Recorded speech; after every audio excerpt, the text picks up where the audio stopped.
Today I want to talk to you about two concepts, which may not seem related at first, but they are. One, neuroplasticity.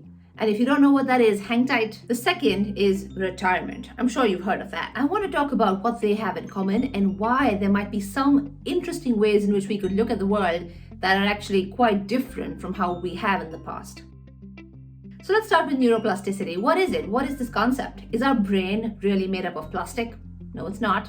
On the contrary, it's actually quite a heavy organism. It's actually 1.5 kg for a typical average adult, and it's made up of billions of neurons which are carrying messages across the brain from one part of the brain to the other, from your muscles to the brain and the like. The concept of neuroplasticity actually is that the structure of the brain is indeed changeable and the brain can adapt over time. What does that mean? Imagine this, you have neurons which are almost the electric messengers across the brain, and they're connected with synapses. And these synapses are almost a crossroads from which the highways are built and connected.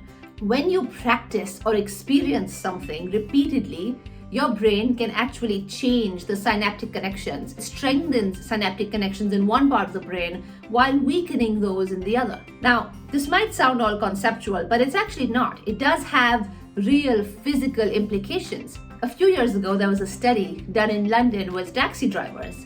And what was found was that the brains of taxi drivers had a physical portion, which is called the anterior hippocampi, was much larger than that of a non-drivers. And that area of the brain is actually associated with spatial representation.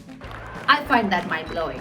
By doing something repeatedly, you're physically changing a muscle, just like very much when you go to the gym, you're physically able to change your biceps. This concept is actually quite new. Until the 1960s, brain scientists had not agreed that the brain can actually change. Until then, scientists believed that the brain develops until adulthood, after which it stays more or less stagnant. So only about 60 years ago is when we as a society have started to embrace this concept of neuroplasticity. What are the implications of this? You shouldn't consider your brain and your abilities as fixed as you reach adulthood. There is very much the ability to actually reconnect these synapses and build new connections based on what you learn and what you practice. There's some evidence that shows that novelty has a large part to do with building new connections. And so the more you expose yourself to new things and challenge yourself, you're actually pressure testing some of the synaptic connections that exist and allowing for new ones to be built. Now, since this concept is relatively new, it's understandable that our policies have not adapted yet.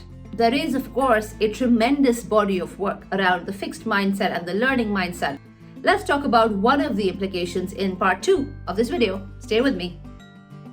We've either seen people in our family or friends actually retire at a certain age, given by the policies in their job or by choice, or we've also heard of people actively trying to retire and aspiring to retire at a young age of 40, 30, etc. What I'd like to talk about is the traditional retirement concept, which is at a certain age of around 55 to 65, depending on where you are and what you do, you're expected to retire. Let's investigate a bit where this concept really comes from. The idea of retirement was born around the 1890s. Well, the life expectancy has doubled since the 1800s to the 2000s.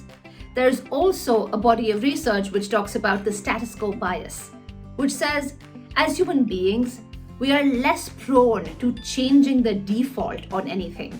This simple behavioral science concept of status quo bias has such implications on things like tradition, culture. There's also a body of research on the psychology of happiness conducted by the Stanford Graduate School of Business, which actually shows that happiness is achieved when we are in a state of flow and when we are connected to society. The state of flow, of course, is a state where we are actively engaged in a productive activity.